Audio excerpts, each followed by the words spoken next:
Good morning to most of us. Today, in this webinar, I will talk about results or intermediate results from two projects work on developing a new performance measure for transportation and land use, so what we call Transportation Cost Index. This is a collaborative work with my colleague Jenny Liu and two graduate students, Hua-Jie and Wei, both all at Portland State, as well as Bud Reeve and Brian Greger. Those two projects are sponsored or supported by Oregon DOT and National Institute for Transportation and Communities. So I will begin with a quick outline of my presentation. So I will begin by provide a little bit of justification for why we want to take on the endeavor of developing yet another performance measure. I think most of you tuning in know that the performance measure is now a very crowded field. We have probably, I don't know how many, I lost track, but for most practitioners in using performance measures, you probably usually work with dozens, probably hundreds of them, and then you just select from them. So I think to take on such an endeavor, it requires some justification nowadays. So I will just do that in the first step. And then I will just talk a bit about the idea and implementation for Transportation Cost Index, and followed by some demo applications. I will conclude by talking about some ongoing and future work, given that this is two ongoing projects. Okay, with that, I will get started by provide a little bit background of this project. I think in the last couple of decades, the field of transportation planning and engineering has experienced a changing of mindset, if I can say that. It's largely a shifting from focus, larger single-minded focus on mobility to accessibility, either exclusively or as an addition to mobility focus. So mobility essentially just focus on how quickly we can get from 2 points, say point A to point B. That single-minded focus has largely led to the expansion, a continuous expansion of roadway capacity, and end up essentially lead us where we are for most places in the States and elsewhere in the world as well, that we have a lot of roadway capacity, but most of them are very congested. On the other hand, accessibility is a measure of how a location, say point A, is accessible to other locations or activities. So that concept essentially can be improved or can be worked on by approaching it in two different ways. One, we can make the traveling from point A to all other places easier, faster, or we can plan locations, land use largely, according or in cooperation in proximity or in close access to alternative modes such as transit or even bike and walk.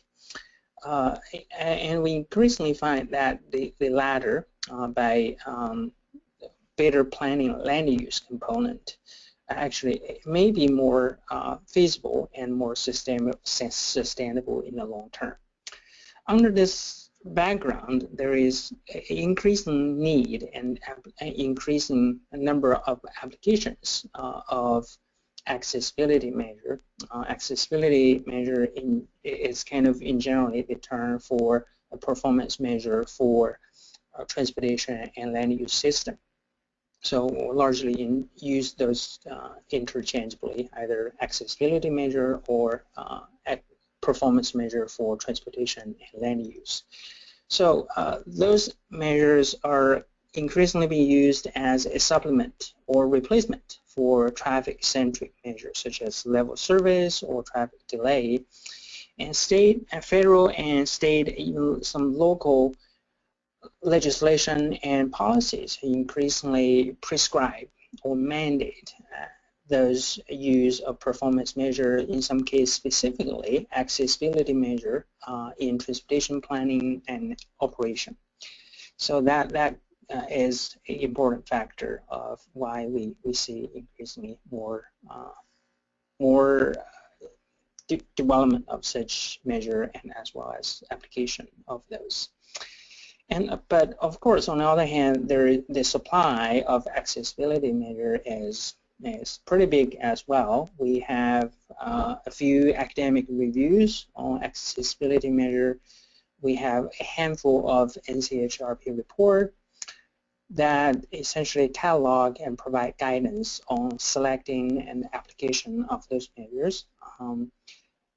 Those existing measures largely fall into 4 categories. It's probably not a complete categorization or classification, but I think should probably include most of those accessibility measure in operation. So the first type of measure is so-called market potential measures. An example is employment accessible within 30 minutes by public transit during AM peak hours. So such a measure is very easy to interpret, very easy for the public, for a policymaker to understand what it measures. It's very useful for specific applications, for example, for planning public transit system in this case. But on the other hand, those measures are opportunity, in this case employment, and mode, time of day, and time budget specific. So it can only a small glimpse, very specific snapshot of the accessibility. And then if we want to have a comprehensive picture of the transportation and land use system, we need to look through a large set of similar measures, so which could be a very tedious process. The second type of measure is so-called utility-based measure, log sum being one of the probably most commonly used such measure. It's very elegant. It's a byproduct of travel demand modeling, and it's elegant in the sense it's meaningful and it can be used to derive other quantities such as user benefit between scenarios, for example. But the difficulty of such measure is that it's very hard to interpret by itself. I have been teaching travel demand modeling and with a PhD. Probably because of that, I am struggling to explain log sums to non-technical people. So imagine applying such measures to in a public engagement meeting. It could be pretty difficult. They are unable to compare across different regions and times because one of the parameter, so-called scale parameter, may be different, so make it inapplicable to across different time and regions to comparison. A third type of measure is rather quickly is so-called a generalized cost indicator, because it focuses on costs. So I will summarize it quickly here. Example is by Koopmans. They did a generalized cost indicator for Netherlands, essentially measuring what's the cost of traveling by car at a different location, different time of day for different purpose and for different distance, and then index those to a base year. Such measure is pretty easy to interpret and understand, and it could be used to monitor trends and compare different scenarios.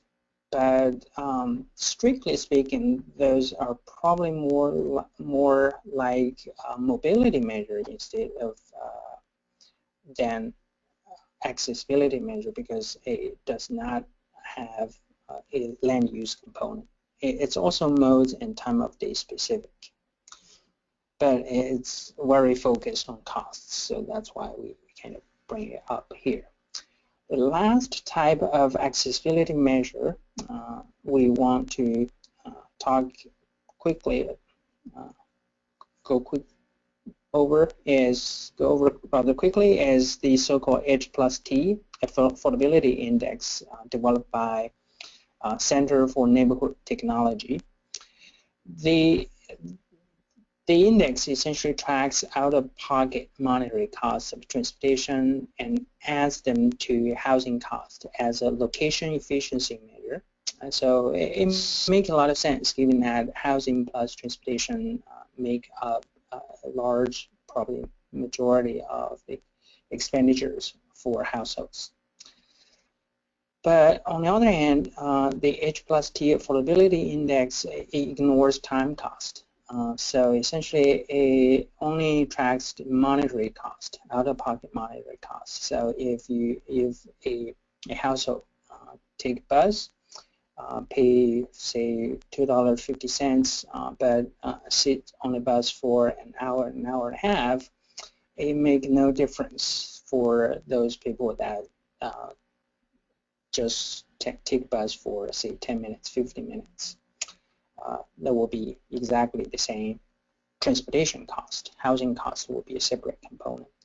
And also, it does not track performance for transportation systems, so except for, say, the most split between auto and transit. So auto will have a different cost calculation, transit will have a different, and VMT, vehicle mile travel, but it does not track, because it does not track time costs, so it does not track delays and so on.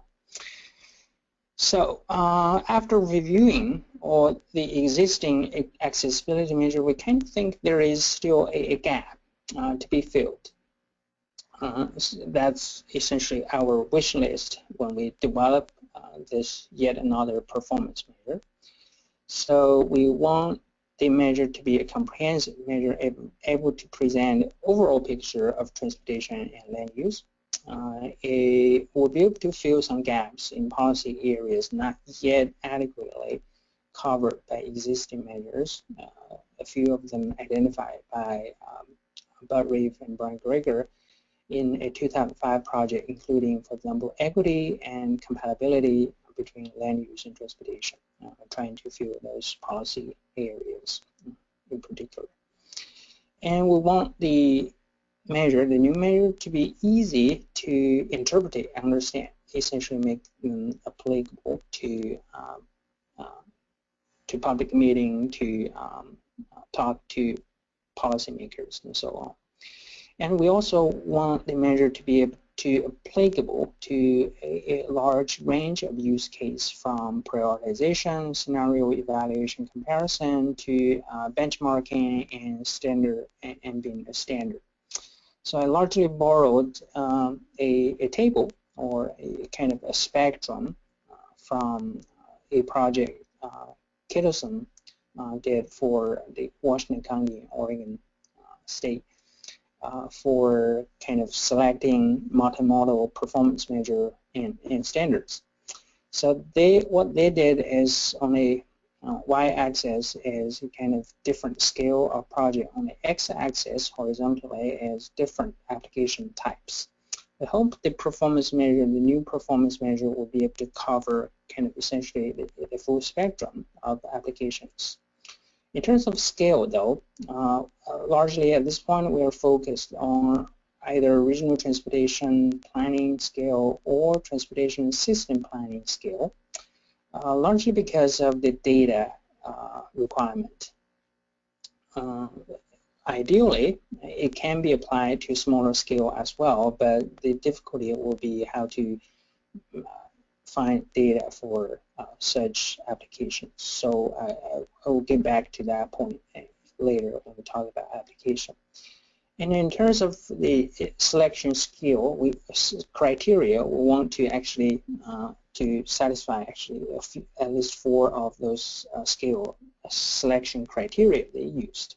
So it's easy to apply, being objective, quantitative measure, and with good data availability, essentially show data available pretty much in most places, and easy to interpret and understand. Okay, with that requirement in mind, we kind of think how we can develop such a measure. Although we did not find a existing accessibility measure, we did came across another performance measure, a performance measure for the economy. I believe most of you, I'm pretty sure all of you have heard of or even used, which is the Consumer Price Index. Consumer Price Index essentially can track a way of keep track of a basket of goods and service by following 2 relatively easy steps. One is to construct a basket of representative goods and service following a number of categories such as food and beverage, housing, transportation, and so on. And then they just track the price for the commodity, goods, and service in those baskets, and then compute or come up with a index number for every year or for a different group of people, for example, urban or wage owner, and even for different regions, for different districts, for example, in the United States. So kind of largely take inspiration from CPI, we kind of think we can come up with a transportation cost index which measures changes in the price level of a basket of trips and destinations that meets households' daily needs by essentially mimic a similar 2-step process. First, by starting by identify a basket of trips and destination based on a predefined groups. Trip purpose is kind of a natural group, but it could potentially be other groups as well. And then once we have a basket, the second step will be just track the costs of accessing trips and destination in the basket. And if we can do that, and then we essentially have a measure that satisfies all the items on our wishing list. Okay, we'll not get into detail on this, but I think we'll be able to work pretty well. In terms of the implementation, at this point we are exploring 2 alternative implementation. The first implementation focus or use or rely on inputs from household activity survey.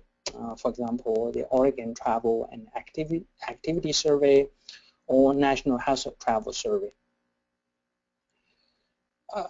And in terms of the step or the algorithm, I will not go into technical detail here, but I will provide some working paper and presentations at the end, additional presentation at the end of my presentation today that you can read through, or essentially we can discuss offline if you would like to know more.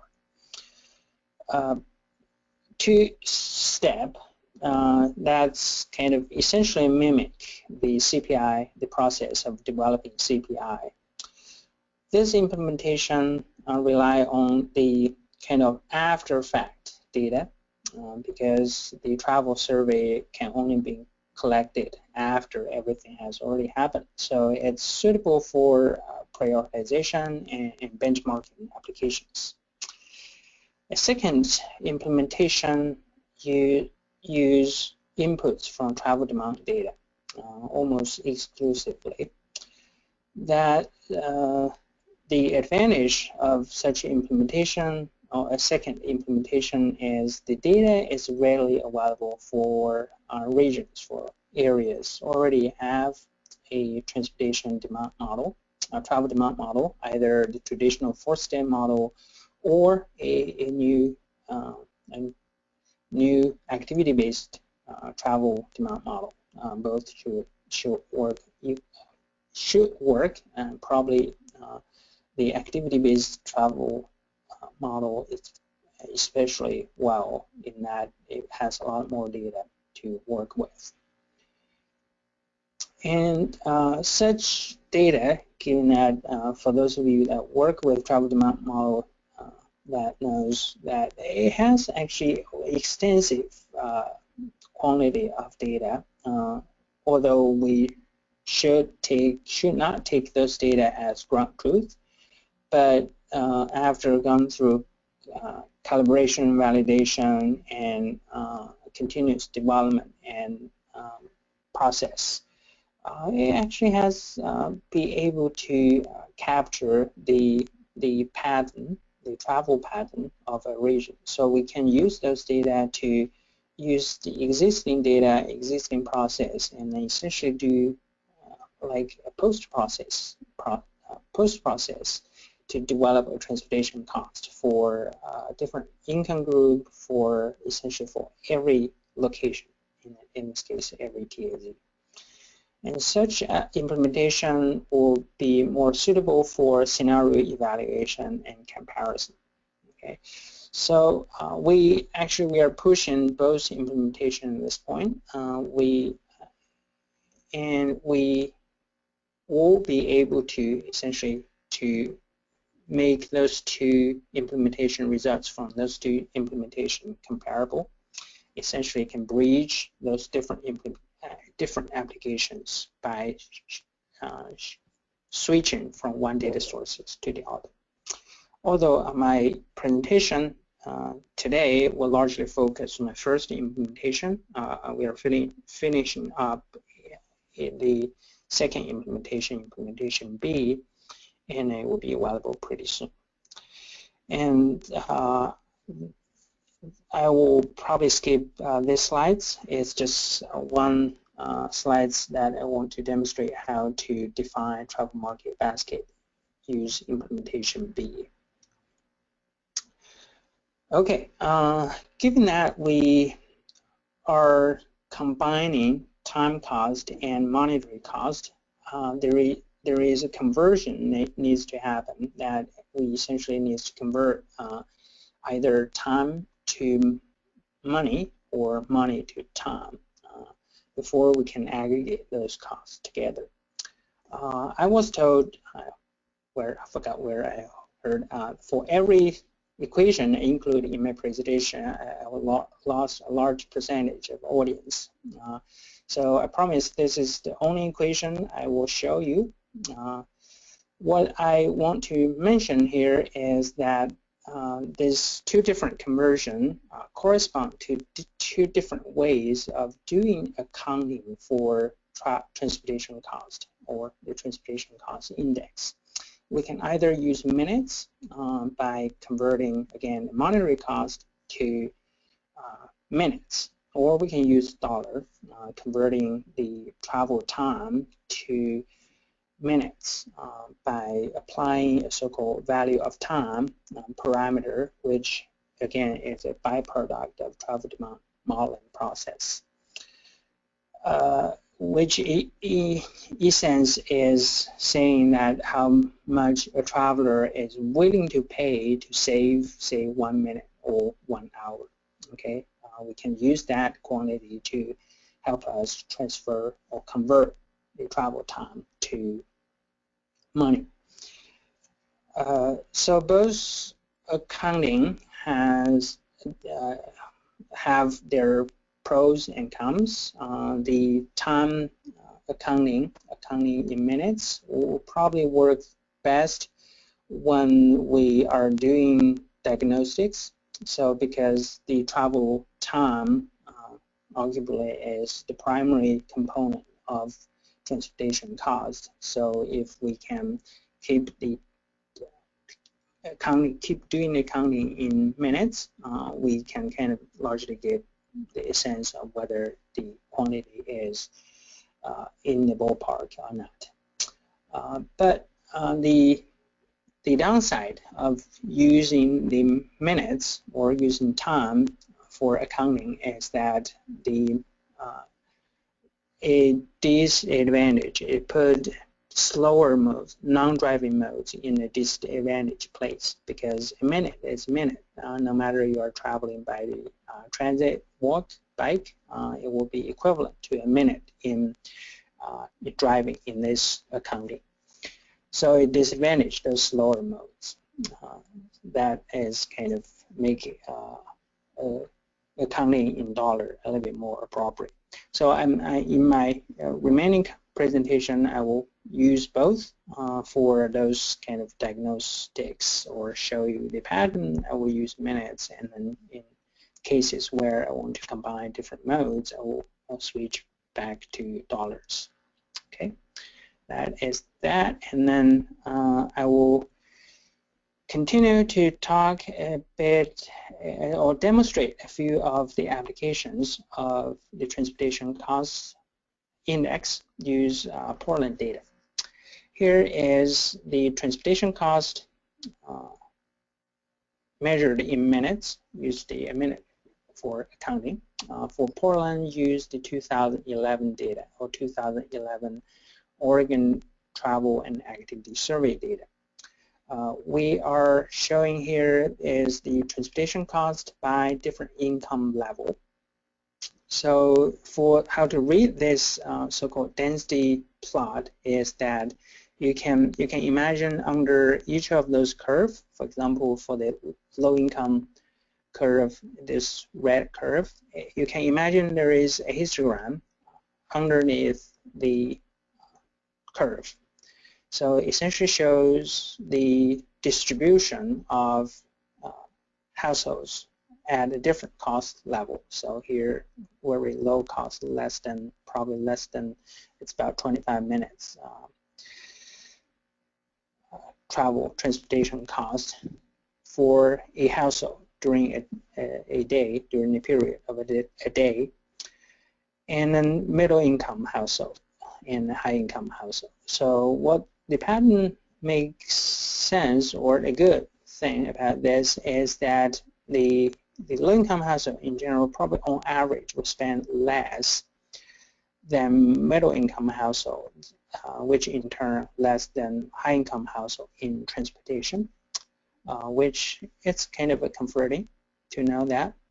But on the other hand, that we see here that there is a large percentage of low-income households that actually still spend quite a bit of time and money in transportation. Okay. Another factor that related to transportation cost is the size of the household. Apparently, a larger household will likely make more trips, and then which in turn will end up with higher costs. So here we are showing the distribution of transportation cost by household size. It makes sense that the smaller one-person household makes substantially or have a substantially lower transportation cost than 2, 3, and 4 person household. But on the other hand, it seems that once the household size is larger than 3, the difference in transportation cost is pretty small. The distribution become pretty similar.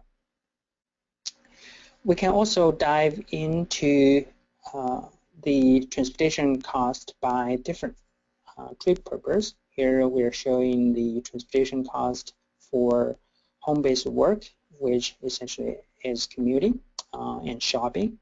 recreation, and other trips. And then differentiate by different income levels. Okay, so here those plots are what people call box plot. It essentially shows both the different categories and the different distributions. So the top of the box is the third quartile of the distribution. The lower end of the box is the first quartile of the distribution, and then the vertical bar in the middle is the median value for transportation cost. So for example, in this diagram, the red box that shows that the low-income household spend about 25 minutes, the median value spent 25 minutes in commuting, and then in general that low-income household spend again less in commuting than middle-income household, which in turn spend less than high-income household. Okay, that's again comforting facts. But if we look at the shopping trips and recreational trips, or the cost for shopping and recreation, look like the pattern is quite different. That low-income households spend as much, in some cases probably even more than than middle and high-income household in transportation for those purposes. That's kind of a warning, a alarm that we certainly have some household that actually low-income household that locate in places that with fewer shopping and recreational alternatives, they have to make longer and costly trips to access to those activities. We can also look at the spatial distribution of those costs and could potentially by different purpose and by different income level. Here is probably the most detail we can go into given the household travel survey observation we have. For the Toulan area, we have about less than 5,000 observations, 5,000 households. What this showing is that on the horizontal, it ranges from low income to middle income to high income, and the last column is for all households. And horizontally, the first row is for all trips, essentially aggregate all those costs. The second row is for commuting and shopping, recreation, and other, and so on. So what's interesting in this is how we can see the pattern of transportation costs spatially. For example, in low-income household for all trips, it looks like that in the East Portland area, that there is, again, and this geography is by transportation district. We have about 20 transportation districts for the Portland area. That in East Portland, there is a district that where low-income households are experiencing especially high costs for high transportation cost.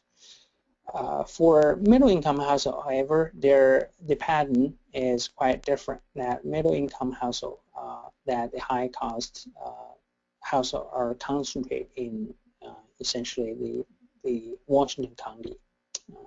So those patterns could be pretty interesting, could be pretty informative to identify where are those areas where households experiencing extremely high costs. Here is also kind of a demonstration of the limitation for kind of dive into details for those data.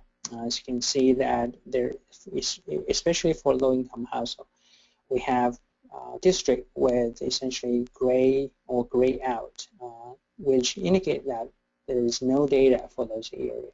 Essentially, in our survey, for those few districts, we do not include any low-income household. So this is kind of a problem we cannot address in our measure alone. We can either kind of go to a higher geography, for example, by looking at a regional level, or we can kind of take a little more thought in our next iteration of data gathering, trying to collect more low-income, recruit more low-income households from those districts.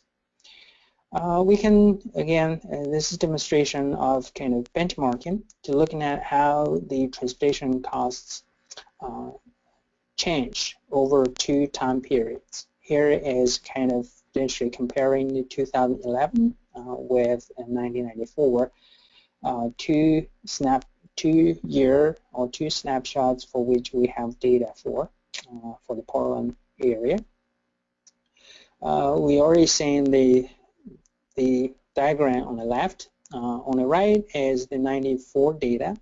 As apparent is that the 94 data has a much larger spread, means that it has a larger variation. It also has a larger average transportation cost as well. So I probably should acknowledge that these 2 time periods, their question is, how the question is asked is slightly different. So it may be, there are certainly some contributing factor from there. On the other hand, if we can isolate that facts, and then we still can see such a pattern as kind of indicator that we are actually moving to the right direction. The transportation cost actually has gone down between those 2 time periods. Again, similarly for household size, I can do that, and then we can look dive into the data by different trip purpose and then different income level. Okay, go into detail here. We can use the national data. Here we use the National Household 2009 National Household Travel Survey data to compare the transportation costs by metropolitan statistic area. Here is again a box plots for all households, essentially a snapshot for each region, including all households. So Portland is kind of down in the bottom 1/3, more or less, and for all households. So it's kind of, it's in a sense a good sign that we are kind of doing well compared to a lot of other regions. On the other hand, if we're looking at low-income household alone, Portland has clearly moved up the rank, although the spread is pretty small in terms of the bottom and the top of the box is kind of a narrow range. But the kind of the median value for transportation cost for low-income household actually is kind of probably higher than more than half of the MSAs we are looking at. Okay, here I just want to quickly mention here we are looking at the transportation cost in dollars, essentially a way to address that a composition of different modes. Okay, I'm running a bit late, but I just want to quickly talking about a few ongoing and future work. So the TCI has been adopted by the Accessibility Indicator Development Team for the Oregon Mosaic project. So that's kind of exciting that we will likely have the opportunity to apply TCI in different communities across Oregon. So we'll certainly look forward to that after we'll finish up our development and testing work. And again, this is probably a very small a subset of a long list of a long to-do list. A few of those we want to reconcile the TCI from two methods, essentially allow a smooth transition between the travel survey based approach versus the travel demand model based approach. Okay, there is hopefully additional verification work by comparing the cost we calculated with alternate data sources. Although CES, Consumer Expenditure Survey, may not be a perfect data source, given that it only keep track of monetary out-of-pocket monetary cost. A question we have pondering about is should external costs such as the pollution caused by motorized travel be included in the transportation cost or not? We're still pondering on that one. If you like to learn more about our project, you can find the code and documentation on our GitHub repository. And here's the link. You should probably we'll provide the slides after the webinar, so you should be able to have that information. And we have two working papers, both either presented or to be presented at TRB. We are happy to provide a copy if you are interested, or you should be able to look up from the TRB website as well. So with that, I will just close by saying that we are very excited with this new performance measure. We think it fills a very important gap in existing accessibility measure. We're certainly happy to see to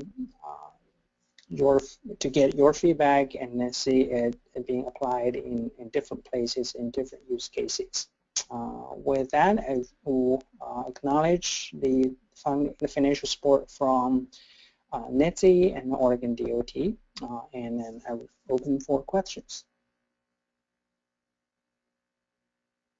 Great. Thanks for a great presentation, Li-Ming. For those viewing the webinar, please feel free to continue to submit your questions if you have them in your questions pane, and I will begin the Q&A session right now. So it's great that you talked about how you developed the Transportation Cost Index, but can you give a few examples of the potential actual applications of the index in transportation planning? Right, sure, I'm happy to. So I showed a few examples of how we can use the first implementation, essentially this travel survey-based implementation, to do monitoring and trend monitoring and identify areas for identify problematic areas, geography that may need some concentration effort or prioritization of transportation or land use intervention to help improve, for example, in the East Portland district, that those pockets of neighborhoods could potentially be a prioritized area for some improvement for transportation infrastructure and or land use interventions, such as if the cost is mostly, for example, from shopping, then how we, as planning process, how we can help those grocery stores, shopping venues to locate in those areas. Essentially, to address those will be a kind of a prioritization of geography areas for transportation infrastructure and land use intervention.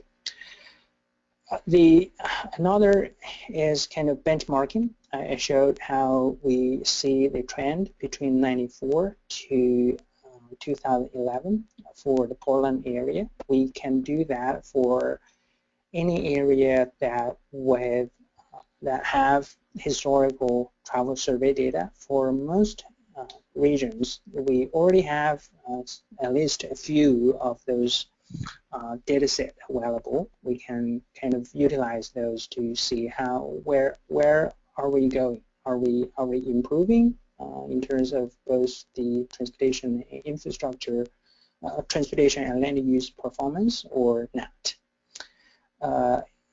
And that's that. And then potentially, I can see that the MSA Metropolitan Statistic Area Performance Measure, or TCI, could kind of work as a supplement for, say, the congestion index developed by TTI.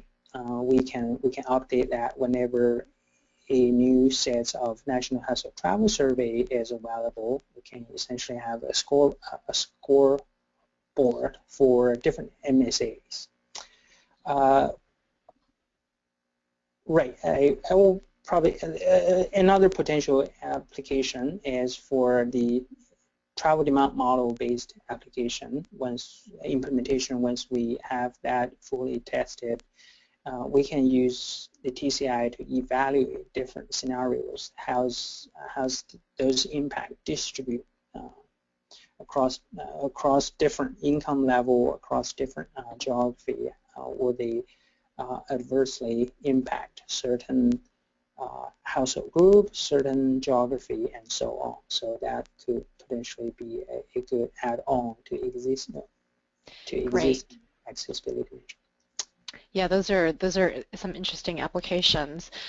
We do have a question from the audience. So in your graphs where you have density on the y-axis, does that refer to the percentage of shares of the population cohort, or to a development density reflecting their home location? I'm sorry, I should clarify. That density is a statistic term. It's essentially, for those that familiar with, for example, the histogram, it's essentially similar to the percentage. When we create a histogram, we can use the frequency or the percentage. The density on those so-called density plot essentially is similar to use a percentage, although it's not exactly percentage. It comes from the term of so-called probability density function.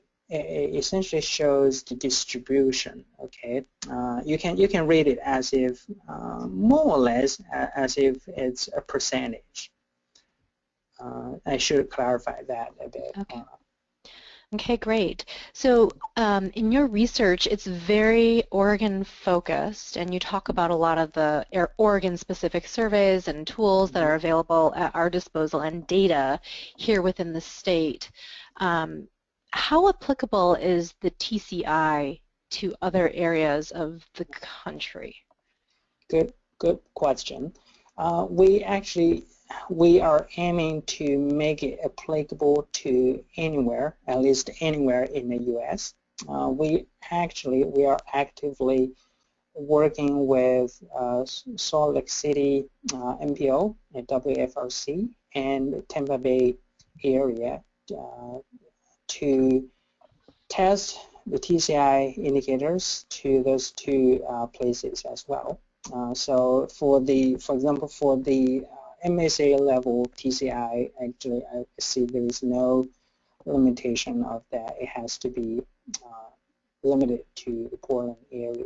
But one thing I should probably mention, it's Portland focus or Portland or Oregon focus because it's originally founded by Oregon DOT.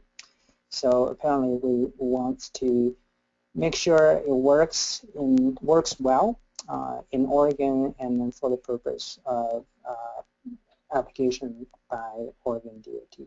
Okay, but there's no limitation on that front. Okay, that's great. So we have a couple more questions. Can you talk about some of the limitations of the TCI? Right. Certainly, pretty much as any other accessibility measures, there are certainly limitations and downside for the accessibility, especially for one that like TCI trying to develop what we call a comprehensive that includes the overall picture, but as well as a multi-model, including potentially every modes that people use to travel in a region. The data intensity, data availability is probably, I wouldn't say data availability, because a travel survey data, I believe most regions now at least have one or maybe a few travel survey data available. But the data intensity is still pretty high in that we need to use a household level data for, at least for the travel survey based approach. As I mentioned briefly in showing the district level or the geography distribution of TCI in Toulan, in the Toulan area, that once we dive into the details, dive into a fine resolution of the data, it becomes apparent that the travel survey data usually do not have sufficient coverage to represent every geography area, every group of household. So make it essentially the data become pretty thin and then make the results not as reliable as we would like them to be. So that, I think, is probably one of the most top one limitation I would identify. The other is for the travel. We are trying to piece together two different implementation so that we kind of have a full coverage of application types. At this point, I think it is not yet fully tested yet. We can bridge those two methods together. So that's probably, it could potentially be another, if we cannot find a very good way to bridge those two methods, then we kind of essentially have two, although it's the same name, we essentially have two indicators that somehow does not talk to each other.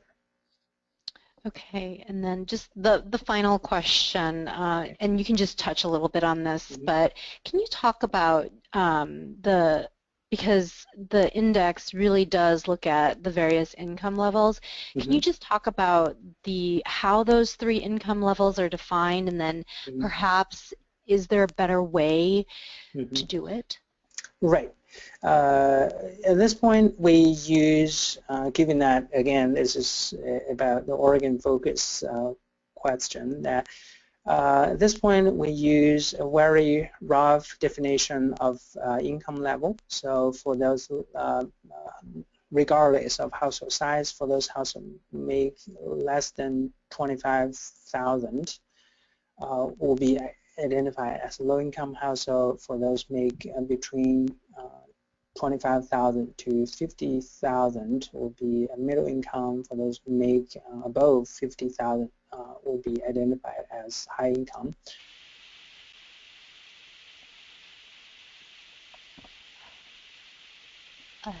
Hello, Li Meng. I think you cut out.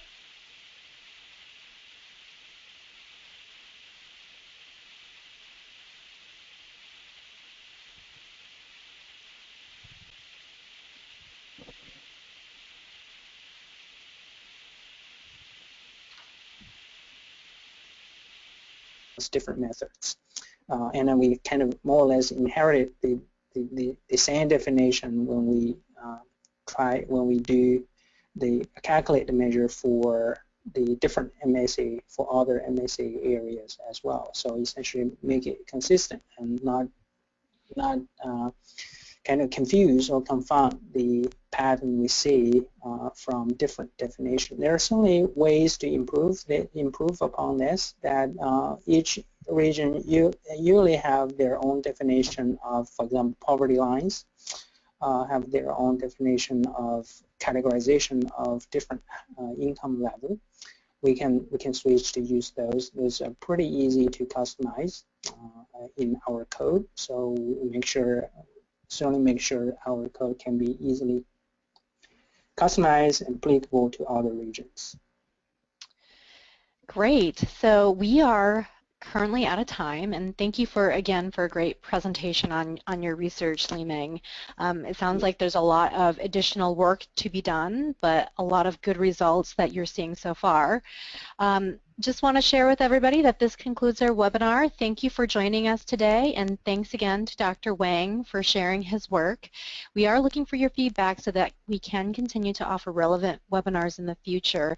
So please be on a lookout for an email with a short evaluation survey. As always, you can view other professional development offerings that we have by going to our website, nitc.us, and this concludes our webinar. Thank you and enjoy the rest of your day.